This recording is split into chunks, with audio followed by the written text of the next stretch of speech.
여러분 안녕하십니까, 진성호입니다. 오늘 국정감사 행안위에서는 문다희 씨가 쟁점이 됐습니다. 실제로 민주당 위원장은 이게 문다희 청문회냐고 할 만큼 오늘 문다희 씨와 관련된 의혹들이 불거졌습니다. 무엇보다 조지호 경찰청장의 발언이 논란이 됐습니다. 자, 문다희 씨 지금 신변의 위협을 느낀다면 다른 장소, 그러니까 용산경찰서가 아니라 다른 장소에서 소환 조사를 할 수도 있다. 이런 취지로 발언했다가 여론의 문매를 맞고 경찰청이 긴급 수정하는 그런 총극이 빚어졌습니다. 장소 변경을 검토하고 있지 않다는 겁니다.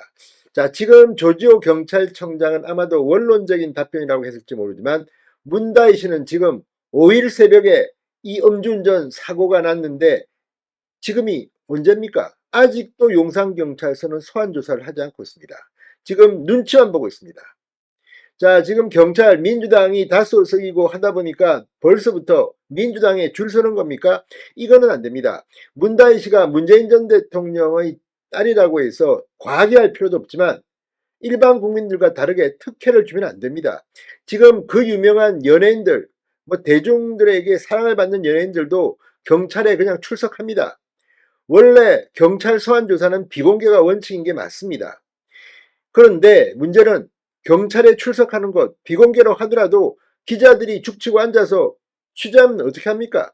그런데 문다희 씨만 지금 6일이 지났는데 지금 질질 끌고 있습니까? 일정을 조율한다는 말만 계속하고 있습니다. 그런 가운데 경찰청장이 장소 변경을 시사하면서 난리가 난 겁니다. 자, 지금 김건희 여사가 검찰청사가 아닌 제3의 장소에서 조사받았다고 민주당 그렇게 방방 떴습니다. 근데 지금 SNS 인터넷 기사 댓글에는 문다희 씨가 무슨 영부인도 아니고 용산경찰서가 이렇게 눈치를 보냐는 그런 취지의 글들이 올라옵니다. 이게 뭘 의미하겠습니까? 다른 건 모르지만 지금 힘이 있는 권력자 앞에만 서면 왜 이렇게 경찰은 작아집니까? 아무튼 이 문다희 씨 관련해서 오늘 국정감사장에서는 국민의힘 의원들이 선봉에 섰습니다. 그리고 마약 검사를 해야 한다는 취지의 발언이 나오자 민주당 쪽에서 고성을 지르고 난리가 났습니다. 자, 음주운전. 문재인 전 대통령이 과거에 살인이라는 단어를 쓰고 초범도 강하게 처벌해야 한다는 발언을 영상으로 튼 의원도 있었습니다. 오늘 국정감사 이 조지호 청장이 사실 본뜻은 아니었을 겁니다. 그러나 듣기에 따라서는 또 정치 권력 앞에서는 이렇게 작아지는가? 이게 말이나 됩니까? 우리가 알고 있는 많은 사람들 최근에도 여러 명 아닙니까? 유아인 김호중 그런데 유독 문다희 씨한테만 왜 이렇게 작아지는 것인지 오늘 조지호 경찰청장이 혼쭐이 났습니다. 진성호의 융단 폭격 시작합니다. 문다희 씨를 융단 폭격합니다. 방송에 앞서 아직 진성호 방송에 구독자가 아니신 분은 붉은색 구독 버튼 눌러주십시오. 더 좋은 방송으로 보답하겠습니다. 자, 음주운전으로 입건된 문재인 전 대통령의 딸 문다희 씨는 아직도 용산경찰서에 조사를 받지 않았습니다. 자, 피의자 소환 조사와 관련해서 조지호 경찰청장이 신변 안전 조치 여부를 검토할 수 있다. 그러면서 장소 변경도 가능하다는 듯한 발언을 해서 논란이 됐습니다. 그러자 경찰청은 긴급 입장문을 내고 조사 장소 변경을 검토한다는 의미가 아니다라고 해명했습니다. 조 청장 오늘 이 서대문구 경찰청사에서 열린 국회 행안위 국정감사에서 이성권 국민의힘 의원이 조사 일정에 대해 묻자 조사 일정은 조율 중이다. 비공개 조사가 원칙이라고 말했습니다. 이에 이 의원이 용산경찰서의 출입 구조를 언급하며 지하주차장이 없어서 오픈된 공간으로 들어와야 해서 결과적으로 비공개 소환 원칙이 무색해진다고 지적했습니다. 이 의원이 장소 변경 가능 여부를 여러 차례 묻자 조 청장은 만약 출석하는 사람의 신변에 위협이 있다면 검토할 수 있다고 원론적으로 답했습니다. 자, 문씨 소환 장소 변경 여부를 놓고 논란이 확산되자 경찰청은 긴급 입장문을 내고 장소 변경을 검토할 수 있다는 의미가 아니라 신변안전조치 등을 검토할 수 있다는 의미라고 수습했습니다. 정말 다른 장소에서 소환 조사한다면 이건 말이 아닙니다.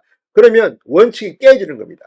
다른 일반인들도 나 신변의 위협을 느끼는데 다른 데서 해달라 이러면 어떡할 겁니까? 그 기준이 뭡니까? 경찰 공보규칙은 경찰은 출석, 조사 등 수사 과정을 언론 등이 촬영, 녹화, 중계방송하도록 허용해서는 안 되며 불가피하게 공개되는 경우 이 사건 관계인 노출이나 수사상 차질이 발생하지 않도록 대비하고 안전을 확보하기 위한 조치를 해야 한다고 규정하고 있습니다. 그러나 국민의 알 권리와 부딪히면 국민의 알 권리가 우선하는 경우가 많았습니다. 그리고 지금 이 비공개 소환한다고 하더라도 기자들이 아니 늘 지키고 있는데 어떡할 겁니까? 자, 그리고 오늘 이 마약 이야기가 나왔습니다. 국민의힘 김상욱 의원은 문다혜 씨 사건 같은 경우 마약에 취한 것인지 음주에 취한 것인지 구별이 안 된다. 경찰이 음주 측정은 했겠지만 마약 측정은 없었다며 만취 운전자를 상대로 한 마약 검사 필요성도 제기했습니다. 그러자 민주당 의석 술렁대기 시작했습니다. 문시에 집중된 여당 의원들의 질의에 민주당 일부 의원들이 항의하며 고성 요구했고 민주당 소속 신정훈 행안위원장도 문다혜 인사청문회가 아니다라며 여당 측에 자제를 요구하기도 했습니다. 그러나 문재인 전 대통령의 청와대에서 근무했던 윤건영 민주당 의원조차도 음주운전 자체는 용서가 안 된다고 생각하고 죗값을 치르는 게 맞다고 말했습니다. 그러면서도 이 대통령실 선임행정관의 음주운전은 언론 보도까지 40여일 걸렸고 전직 대통령의 지인 보도는 12시간 만이라면 국민이 경찰을 믿겠는가라고 지적하기도 했습니다. 자, 아무튼 오늘 문다혜 씨 문제로 국회는 시끌시끌했습니다. 그러나 지금 문재인 전 대통령이 음주운전은 살인행위라고 했을 뿐 아니라 사망 중상해를 입힌 교통사고를 야기한 경우에는 원칙적으로 구속수사를 해야 할 정도로 강한 처벌 의지를 밝힌 정권이 문재인 정권입니다. 이제 문다혜 씨를 어떻게 할 겁니까? 오늘 조지호 경찰청장 아무튼 여야 모두의 질책을 받았습니다. 그러나 결국 원칙대로 할 것은 맞습니다. 진성호의 융단 폭격이었습니다. 여러분 감사합니다.